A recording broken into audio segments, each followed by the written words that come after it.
राधे राधे दोस्तों, जय श्री कृष्णा। कैसे हैं आप लोग? उम्मीद है आप लोग स्वस्थ होंगे, मस्त होंगे।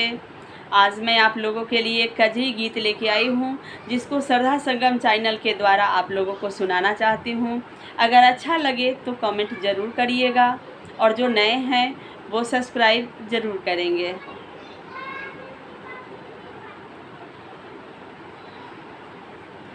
हरी हरी चूवे जमुनिया, काली बिगड़ी गईले सारी हरी।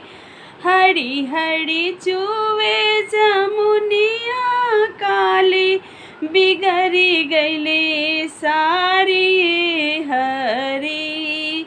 हरी हरी चूवे जमुनिया, काली बिगड़ी गईले सारी हरी।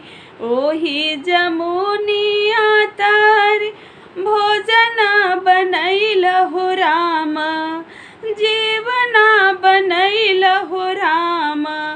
हरी हरी जीवनो ना जीवे बलमुआ, देवेला गारी हरी। हरी हरी जीवनो ना जीवे बलमुआ, देवेला गारी हरी। हरी हरी चूवे जमुनिया, काली बिगड़ी गईले सारी हरी। हरी हरी चूवे जमुनिया, काली बिगड़ी गईले सारी हरी। ओही जमुनिया तर जीवना बनवलहु राम, जीवना बनवलहु राम। हरी हरी जीवनो ना जीवे बलमुआ, देवेला गारी हरी। हरी हरी जीवनो ना जीवे बलमुआ, देवेला गारी हरी। हरी हरी चूवे जमुनिया, काली बिगड़ी गईले सारी हरी। हरी हरी जीवनो ना जीवे बलमुआ, देवेला गारी हरी।